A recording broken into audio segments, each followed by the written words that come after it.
Então os velhos se retiraram primeiro, depois os mais novos, e no final todos. Ele olha para aquela mulher. Sabe, meus irmãos,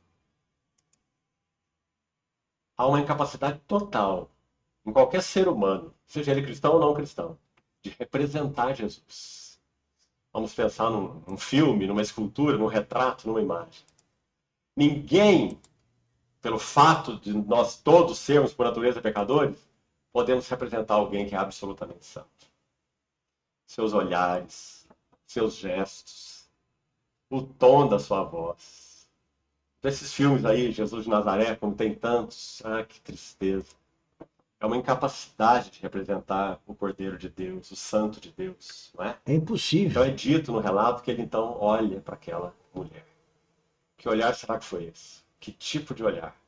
E ele diz assim: ninguém te condenou, nem eu te condeno. Por que ele diz nem eu te condeno? Porque toda a condenação que estava sobre ela.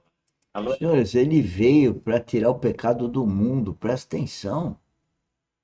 Para tirar o pecado do mundo, as pessoas precisam aderir a ele, precisam viver nele, precisam ressuscitar espiritualmente. Mas ele veio para tirar o pecado do mundo. Como que as pessoas culpam os outros? Se elas são piores às vezes. Soberba. não era inocente. Toda a condenação que estava sobre ela seria assumida por ele. É. Nem eu te condeno, vá, não peques mais. Jesus Cristo não Então, condenou, ele veio para tirar o pecado. quietude, silêncio do coração é morada da palavra. Meus irmãos, quantas vezes nós nos precipitamos com palavras? Pense no seu relacionamento conjugal. Quantas vezes? Quantas vezes ferimos? Porque as palavras não foram provenientes de quietude. Pelo contrário, de corações inquietos, preocupados, ansiosos, cheios de medo, de insegurança. Né? Alguém escreveu assim, escute, e veja o quanto isso é verdadeiro para nós. Muitas vezes, as palavras que falamos nos deixam com a sensação de derrota interior. Chegam a criar a sensação de entorpecimento e o sentimento de estarmos atolados em um terreno pantanoso. E é tão interessante que parece que quando uma pessoa entra nesse processo de falar meio que descontroladamente, não proveniente de um silêncio interior, mais ela fala. Ela percebe, um cristão, experiência especial, ele percebe que ele está atropelando, indo à frente do que Deus deseja que ele fale. E ele ainda fala mais, porque aí ele quer justificar o que ele já falou errado. E ele fala, e ele fala, e fala. Eu vejo isso cotidianamente. Eu mostro o erro para a pessoa começa a justificar, explicar. Eu falo, para de blá blá blá, foca no resultado. E a pessoa foca no resultado. Mas por que que a pessoa faz isso? Falta um desenvolvimento, uma maturidade espiritual. Falta ter quietude no coração.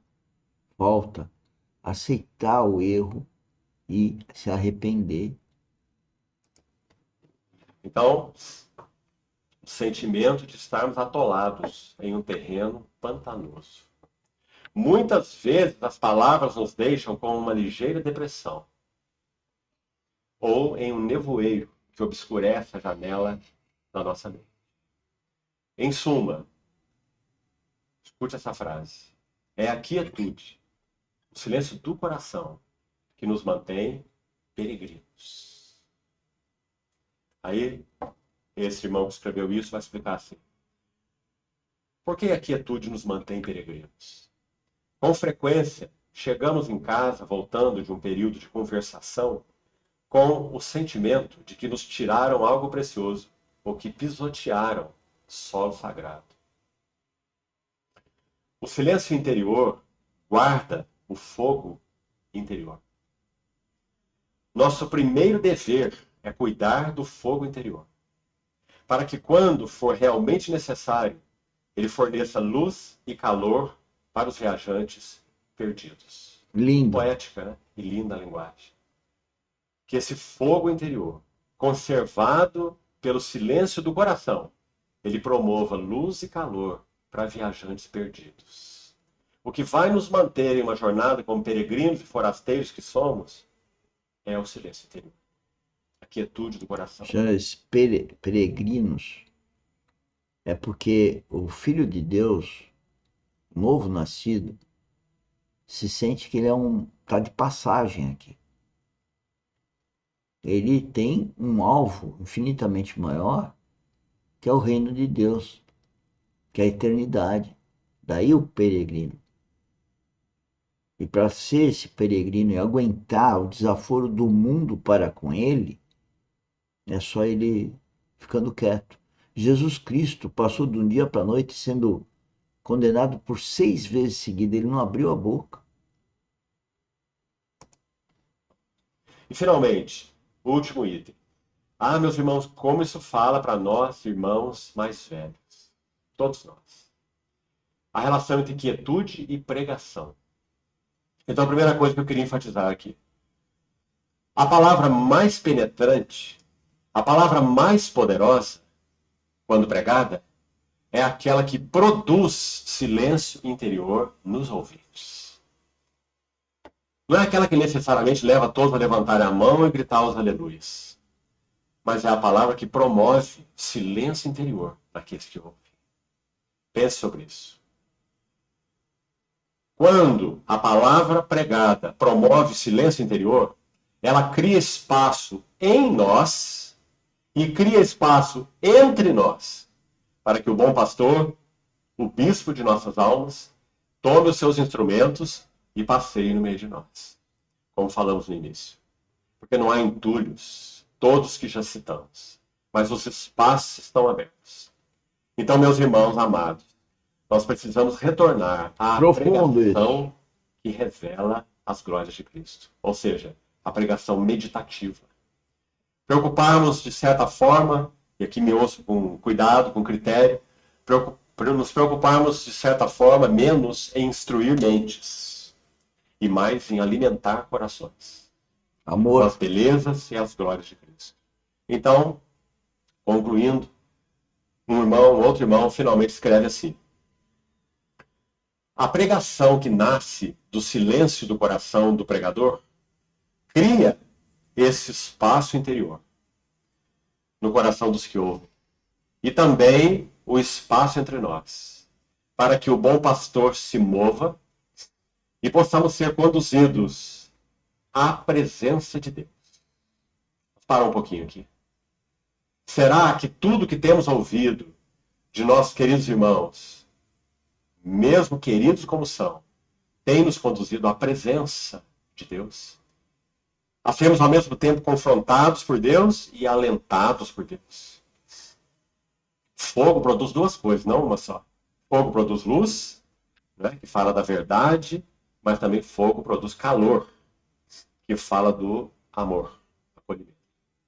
Então, um espaço entre nós para que o bom pastor se mova e possamos ser conduzidos à presença de Deus. E para quê, então, sermos conduzidos à presença dele? Porque só assim, meus queridos irmãos, poderemos realmente ouvir sua voz amorosa, poderemos realmente adorá-lo em espírito e em verdade. E já disse para os irmãos uma outra vez aqui, e gostaria de repetir.